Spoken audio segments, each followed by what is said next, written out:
तो फिर आती है कि हम किस तरीके से इसे मैनेज करें, अपनी मिस्टेक्स को कैसे फिक्स करें, और हर बार हमें सीखना है। तो फिर मैं वही कहूँगा कि जो शुरुआत हुई थी, आपको देखना है, सबसे पहले ऑब्ज़र्व करना है क्रिटिकली। ऑब्ज़र्व किसे कहते हैं? जैसे हम कोई काम कर रहे हैं, हमने अपनी तरफ से उसे बिल्कुल ठीक किया और हमें लग रहा है कि बिल्कुल परफेक्ट है। हम किसी को बाहर से बुलाते हैं और कहते हैं यार देखना ज़रा इसमें कोई कमी तो नहीं है। बाहर वाला आता है, अब वो कमी की वजह से देख रहा है, उसमें उसकी साइकोलॉजिकली ये है कि इसमें कोई कमी तो नहीं है, तो वो फिर उसके प्रॉपर नेगेटिव पॉइंट्स निकालता है जो कि जेन्युइन होते हैं, है ना। तो इस वजह से ज़रूरी है कि आप चीज़ों को ना सिर्फ देखें बल्कि ऑब्ज़र्व करें। तो जैसे कि हमने देखा कि ब्रॉयलर बहुत तेज़ी से ग्रो करते हैं, इनक्रेडिबली फास्ट, और no time to fix mistake. हमारे पास हमारी गलतियों को सही करने का बहुत ज़्यादा टाइम नहीं होता है। तो आपको ये बात श्योर करनी होती है कि हर चीज़ अपनी जगह पर है, और जो हमारे यंग चिक्स हैं वो उन्हें मतलब ले रहे हैं, उन तक वो चीज़ें पहुंच रही हैं जो उनकी रिक्वायरमेंट है। ख़ास तौर से उसकी क्या रिक्वायरमेंट होती है? 3 रिक्वायरमेंट्स होती हैं, एक हवा, एक पानी, और तीसरी फीड। मतलब फीड के अंदर सारे न्यूट्रिएंट्स होते हैं। ख़ास तौर से विटामिन्स की कमी हो जाती है बहुत तेज़ी से ग्रो करने वाले ब्रॉयलर्स में। इसकी वजह क्या है कि जो फीड स्टैंडर्ड्स हैं, और फीड स्टैंडर्ड्स के अंदर जो विटामिन्स हैं, ये लगभग स्टैंडर्ड जो हैं वो लगभग 25 साल पुराने हैं, और 25 साल में ब्रॉयलर कितना ग्रो हुआ है, और विटामिन्स के रेट भी हाई हो गए हैं। तो फीड के अंदर हम बिल्कुल भी, मैं एक्सपेक्ट नहीं करता हूँ कि विटामिन्स उतने भी होंगे, मतलब जितनी रिक्वायरमेंट होती है उसके आधे भी नहीं होते हैं। तो ऐसी और न्यूट्रिएंट्स के साथ भी होता है। लोग एसिडिफायर, प्रोबायोटिक वोबायोटिक उसमें डालने में इतना मगन रहते हैं, या उसमें इतना खर्चा कर देते हैं कि अच्छी क्वालिटी का विटामिन नहीं डाल पाते हैं।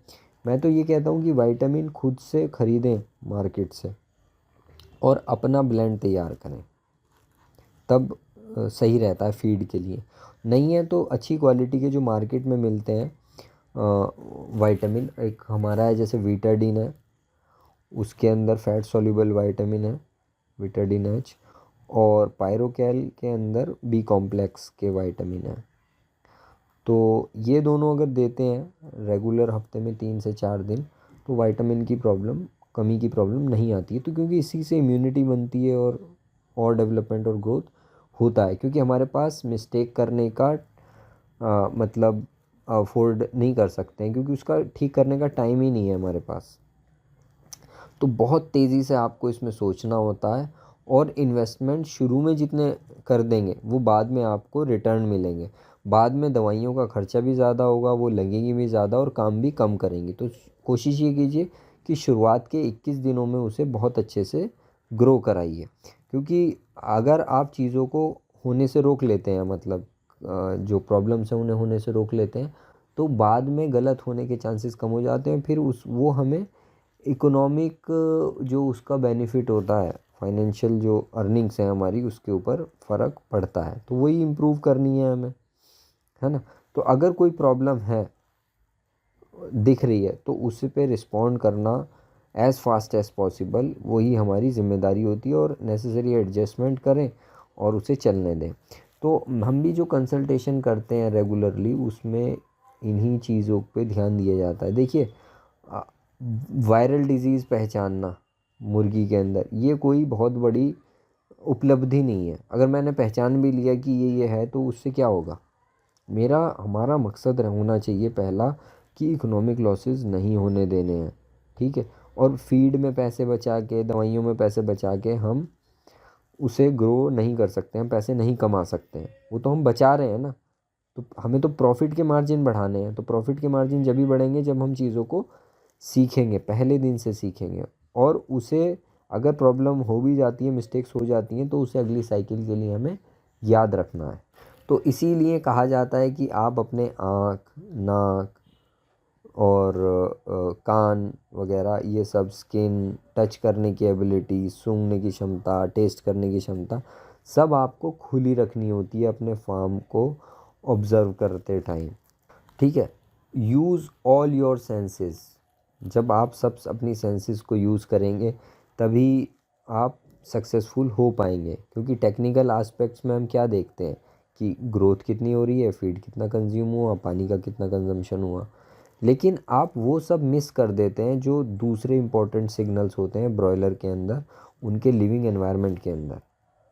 तो always use your all your senses, जितने भी आपके अंदर सेंसेस हैं, आँख है, नाक है, कान है, टच करने की एबिलिटी है, छूने की एबिलिटी है, स्किन है, सबको आपको यूज़ करना है। कई बार तो आँखें भी हमें इम्पोर्टेंट वो दे देती है, ना सिर्फ देखने में, बल्कि जब हम फार्म जाते हैं हमारी आँखों में इरिटेशन हो रहा है तो हमें पता चल जाता है डस्ट ज़्यादा है ना, या फिर अमोनिया तो नहीं बन रही है, आँखों में से पानी आने लगता है।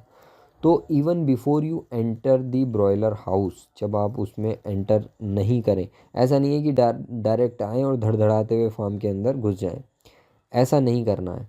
आपको नॉर्मल को पहचानना सीखना पड़ेगा, आपको सुनना सीखना पड़ेगा कि आपके बर्ड कुछ दूसरी साउंड तो नहीं प्रोड्यूस कर रहे हैं।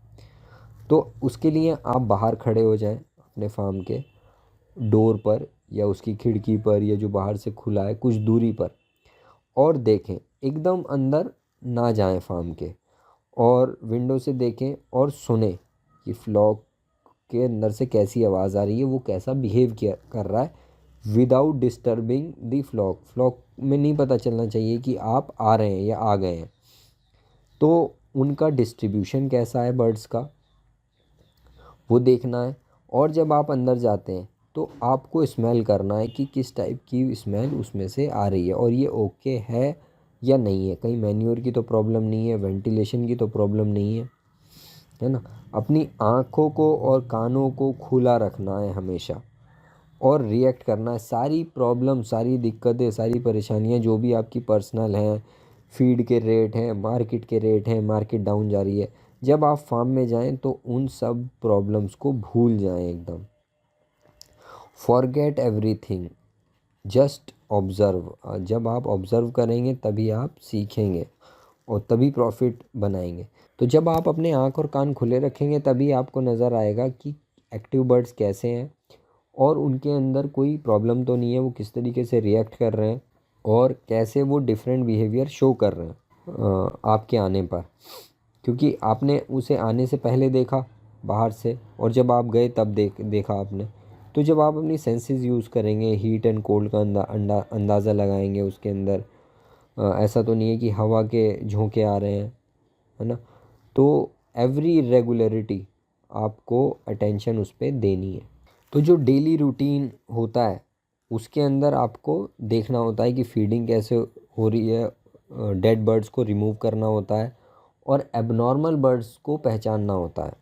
या फिर ज़रूरत तो नहीं है एक्स्ट्रा लिटर ऐड करने की, वो ज़्यादा गीला हो रहा है या उसकी डेप्थ कम है। आपको इस बात के लिए श्योर होना होता है कि आप जब इंस्पेक्शन कर रहे हैं तो उस टाइम कोई और काम ना करें, फ़ोन स्विच ऑफ कर दें या उसे साइलेंट पे डाल दें, या फिर कुछ और मतलब वैसा काम ना करें, सिर्फ ऑब्ज़र्व करें उस टाइम को। तो आप ज़्यादा अवेयर होंगे इस चीज़ से, क्योंकि आपको वो सिग्नल्स देखने हैं। जब तक आपकी ऑब्जर्वेशन या अटेंशन पूरी नहीं होगी उन सिग्नल्स पे जो ब्रॉयलर से आ रहे हैं, तो आप उन्हें मतलब प्रॉब्लम को सॉल्व नहीं कर पाएंगे।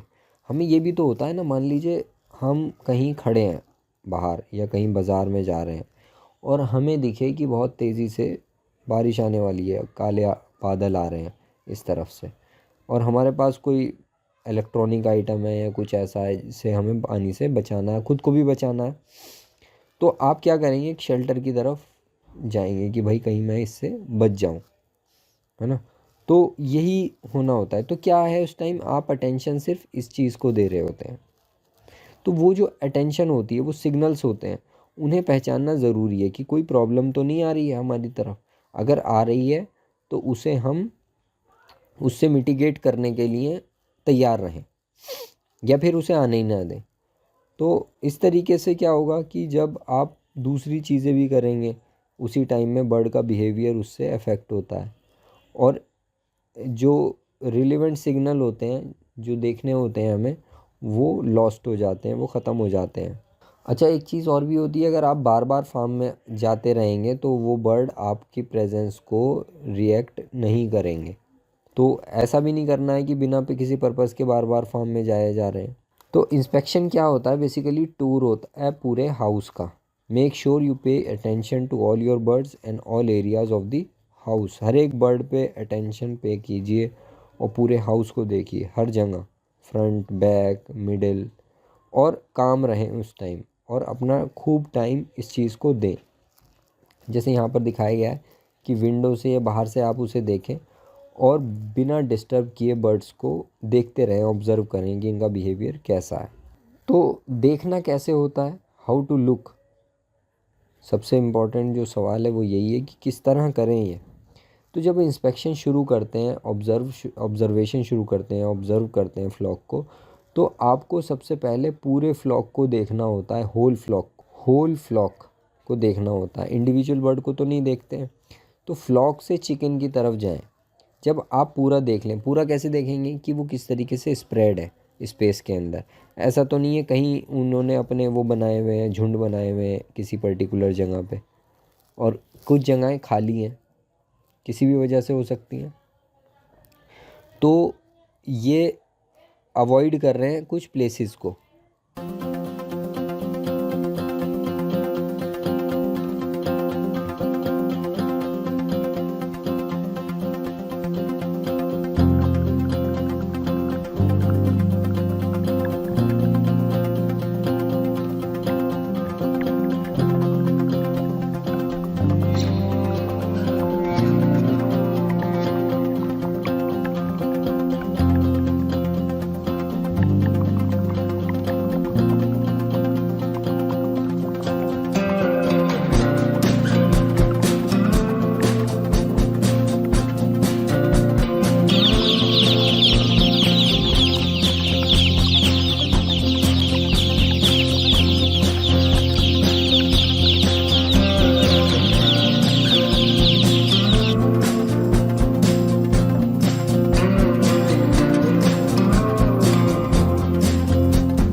तो जब पूरे फ्लॉक को ऑब्ज़र्व कर रहे होते हैं तो ये देखते हैं कि कुछ प्लेसेस को वो अवॉइड तो नहीं कर रहे हैं, वहाँ पे बैठना या वहाँ पे जमा होना। तो इससे क्लाइमेट का पता चलता है उसके अंदर की। तो ड्राफ्ट तो नहीं है, हवा तो नहीं आ रही, कोल्ड या लाइट की प्रॉब्लम तो नहीं है उस जगह, है ना। फीडर कैसा है, तो उन जगहों को स्पॉट कीजिए और डिफरेंसेस को देखिए कि उन जगहों से क्या डिफरेंस है जहाँ पर बर्ड ने अपने झुंड लगाए हुए हैं। यूनिफॉर्म है कि नहीं है, यूनिफॉर्म स्प्रेड होना ज़रूरी होता है बर्ड्स के लिए। अगर मान लीजिए कोई बीमारी आ गई है, आईबी आ गई है या कुछ वो आता है, तो वो दीवार की तरफ चिपकते हैं जाके, है ना। या कुछ वायरल बीमारी है जिसमें टेम्परेचर बढ़ रहा है बॉडी का, तो वो आपस में झुंड बना लेते हैं। वेंटिलेशन ठीक है या नहीं है, तो किस तरीके से वो डिफ़र करते हैं, और उनकी अलर्टनेस जो होती है, तो ये देखते हैं कि अलर्ट है या नहीं है कंडीशन, या कुछ और डिप्रेसिंग कंडीशन में तो नहीं है।